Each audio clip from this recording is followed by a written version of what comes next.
like Paul Schrader. I do. Anytime Paul Schrader makes a movie, I'm going to watch it. One of the things I do like about him is whenever he's writing, he's like, should I make this person this? No? All right, I'll do it anyways. Yeah. I think he likes to maybe surprise himself. Right, yeah. Even though his surprises kind of tend to go down the same path. It's kind of like they're against the norm in the way that a lot of his movies are. So it's kind of like, maybe it's more surprising to him than it is to his viewers. yes, it is. And I think when he writes, I think he knows an ending. Instead of going to the ending, I think he knows an ending that he wants and how I'm going to get there. Yeah, so. He's like polar opposite of the Coen brothers, where he's just like, I'm heading to an ending, and they're like, we're just going to write for a while and see what happens. So, we're going to talk about the latest movie from Paul Schrader, written and directed by him, The Card Counter. Card Counter. Join us today.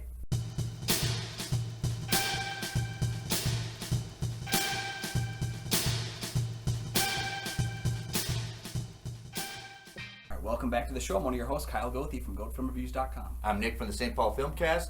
Thanks for watching. Thanks for finding us. And for our loyal fans, thank you for continuing to support the show.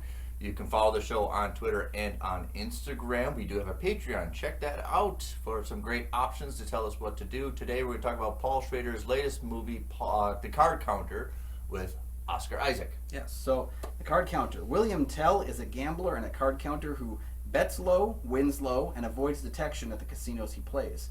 When confronted by his past as a former serviceman, Tell takes a young man, Kirk, as a partner and protege on his trip, working up to the World Series of Poker in Vegas. As Tell tries to redeem himself through Kirk, he finds himself slipping back into darkness. Okay, so this is his latest movie after First Reformed. I think it came out in 2019. First Reformed was actually one of my top 10 movies of that year. It was a remake of a Ingmar Bergman film. This is a completely new concept. I think this is a little more of his area. It's a little more noir than I think he would like to admit. But definitely Paul Schrader is a fan of noirs, and this is, I don't know, I won't consider it a noir. I think it has a little bit of staples of a noir, that you are a condemned person. I think those are his style more than anything. More than the film itself is, I think his style just harkens back to the seedy underbelly, the following one main character as they fall deeper and deeper. Right, he always sticks to one main character, and everybody else is kind of peppered. Yeah, occasionally he throws in a couple of cat people, but one main character. Yeah, and I think the difference, the thing that this is a lot more of his wheelhouse than, say, First Reformed, although First Reformed very similar beats. Yep. But it deals with a character who on the surface at least looks like he has it all. Yeah, we have like he only deals with like clergymen in that film, and I think like Dominion, the prequel to The Exorcist. Whereas this one, he's like, card counter is the like the job description is deceit. And that's, I think, where he plays kind of more basic card game, Yes. We also have another great supporting cast. We'll talk about Oscar Isaac in a bit, but this great supporting cast of Willem Dafoe is in this. Bobby C. King is in this. Ty Sheridan from X-Men, right? Yep. And my boy from Ready Player One. I defend it all the time. That's what he's from, right? Yeah. And then Tiffany Haddish. Yes. And this is the first time I've been really impressed with Tiffany Haddish's work since Girls Trip. I've kind of been disappointed with her career. She kind of has chosen the same kind of characters and the same kind of roles and the same kind of movies. Exaggerated, outrageous. Yeah, and she's taken a similar role like how Melissa McCarthy did that for a number of years. Steve Carell did that for a number of years. So they found a pocket where a character works and they just stuck with it. And it's disappointing because I thought she was so great in Girls Trip, and she was even good in Keanu, although it's a very small role. This is the one where I think, again, like now she's dealing with a director who's pressuring her. I heard she tried to be more comedic during her takes, and Schrader would kind of pull her back a little bit and say, no, that's not what we're doing. And so it sounds like she found, again, like a director who's going to test her, push her a little bit further. This is very simple filmmaking. I would say there's not a lot of busy work. I mean, even the characters want to keep it simple. Even when they go to the casinos, it's very almost empty. It's during the day. So there's not a lot of busyness involved. It's a very quiet film that's very subdued, and music is you kind of forget it's almost there as well.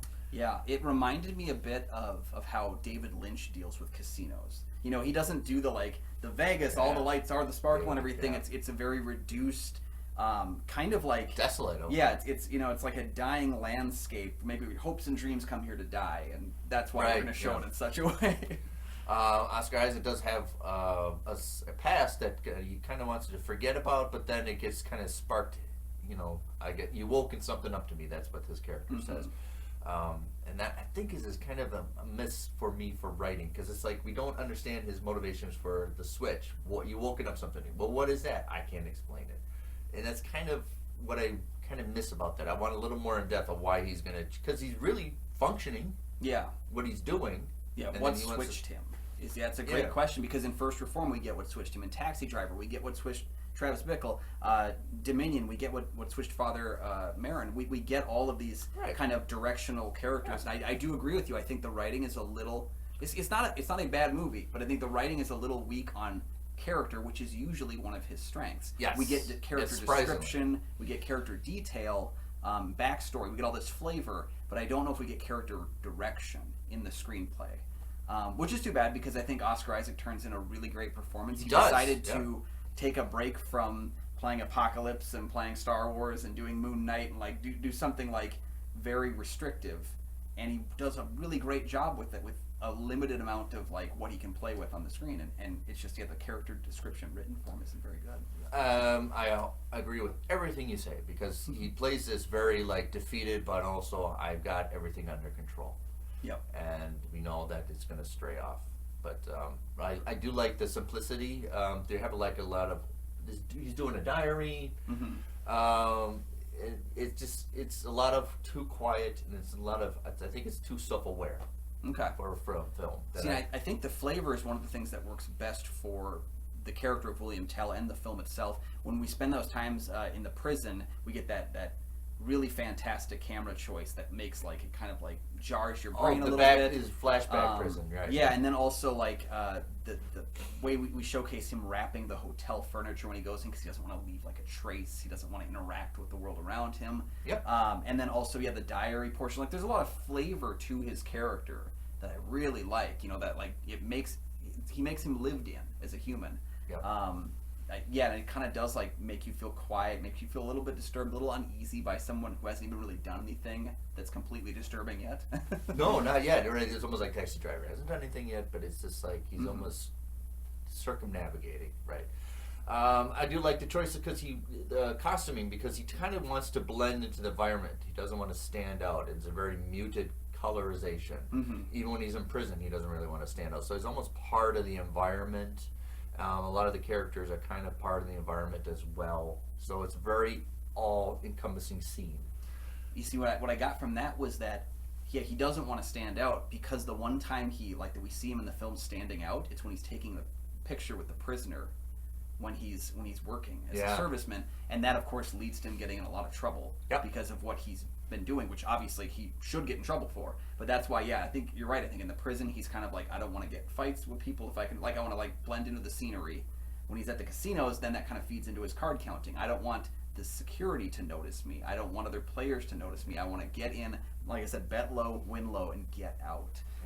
Because that's how you succeed at this game. I think the funny thing about it too is if you watch him explain the rules of card counting, he explains the rules pretty well. They're almost word for word out of one of the books for card counting, and I studied card counting for a bit in my early 20s. I really thought I could do it. I can't. I really thought I could do it. But what's funny is if you actually consult it, there's a couple of really weird things that they chose to show in the film, like betting down when you have like a 16 and stuff like that. And it's like there's like some choices that card counters would never make being done in the film, and they're not major plot points, but they're in camera. And it's odd that like he studied so much about card counting and crafting the idea, but there's some choices made that card counters would never make. Interesting. Like in that the idea is like you understand the rules, the plus ones, the minus ones, the zeros, you get all that portion of it, but you still don't exercise it. You still don't hit at certain times because you know that it's a bad idea, like regardless of how good your odds are. And that's the thing is he's hitting and staying at some weird places.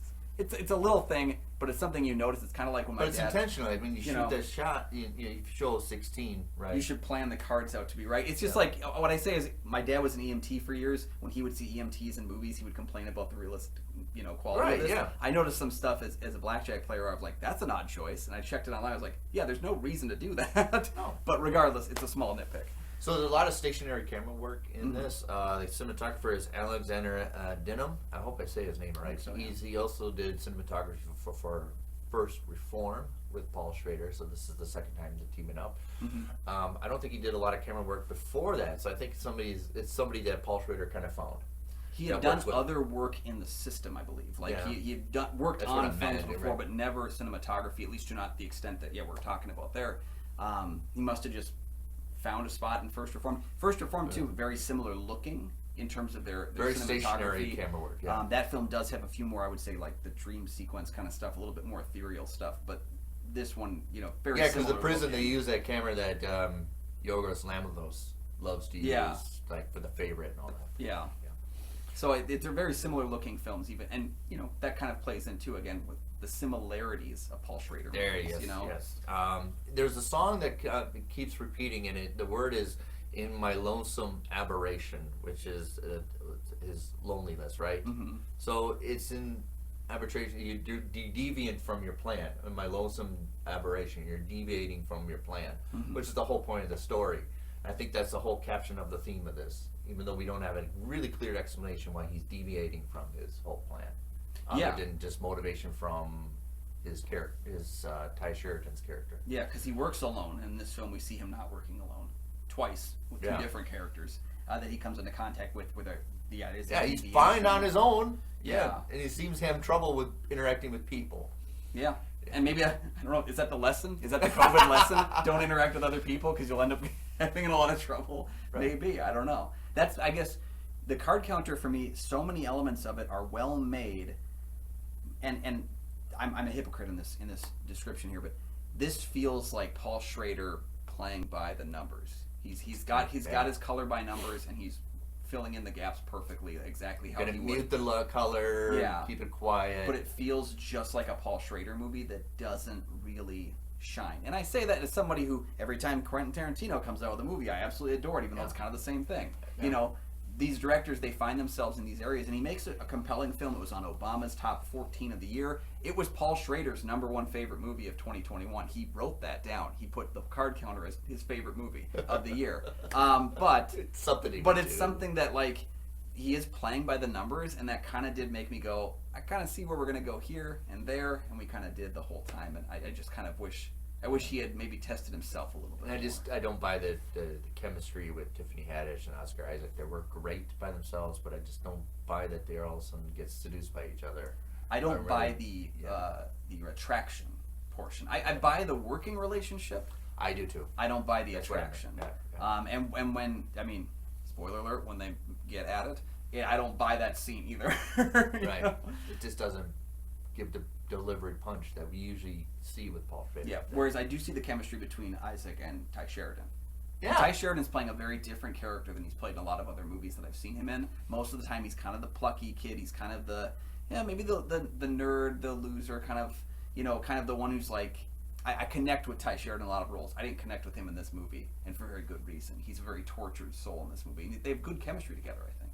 Right, yeah, and his character interjects himself into William Tell's life, and he's kind of, it's kind of the cliche almost, like, I'm interjecting, all right, you're in part of my life, now I'll teach you, and I'm a reluctant teacher, and you're not listening to what I'm saying, and we kind of already know what's going to happen. Yeah, it kind of reminds me of when we talked about The Hustler and when we talked about The Color of Money. They even referenced Minnesota Fats in the movie. And there's a Minnesota Fats character. Thanks for our pool hall junkies time.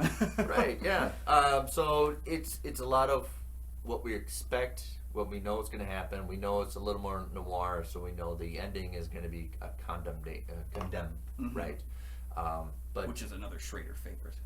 Yeah, it's another theme that he likes. But I don't know if I'm still waiting. I'm kind of maybe just floating on it. I'm not really over enthusiastic about it, but I'm not really over not worse movie. It's this kind of, if you like Paul Schrader, if you're a huge fan, you'll probably enjoy it. That's the thing, is it's not gonna distance people from being fans of him. I also don't think it's going to bring in new fans of him. That's what my favorite stuff that Paul Schrader has done is kind of the stuff where he gets out of his goes element. Against the grain. Like I know it's not as great of a movie as some of his others. I really dig Cat People because I think he again tests himself within these weird confines. I really like his Exorcist. Is this going to be a horror movie? No, let's go X-rated as possible. Yeah. Right, yeah. But I like his Exorcist prequel Dominion. I prefer that film to the theatrical But one. there's two versions of it. Be careful because it's his version and then Rennie Harlan made one that I don't care for as much. But I like Schrader's take on that kind of mythology and dealing with that. I like when he tests himself here. And I would say I really enjoy Taxi Driver, but that's because it was one of the first Schrader movies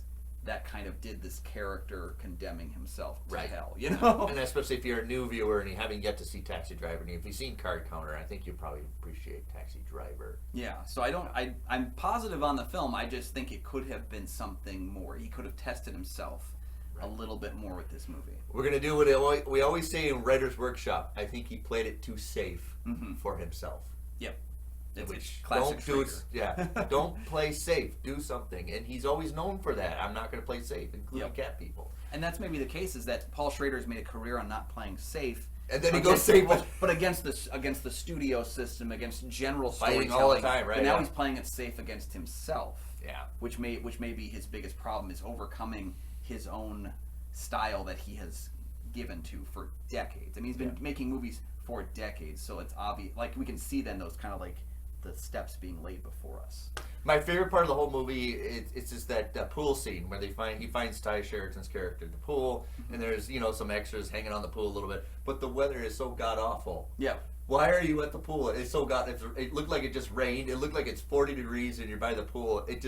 But it fits the story of everything just not going well, and it's not going to be a great day. But you're at the pool trying to have a fake paradise kind of a thing. Yeah. Well, they are kind of going against the grain, choosing what is not the norm. So I think it's like if you go on vacation and by God it's raining, but I'm going out to sit in the lawn chair at the beach. Like yes, it's like I've come here for I did that in this, Florida. It was awful, but but I'm going to the beach. I'm in Florida, right? Yep, I got to do it once, even if I hate it.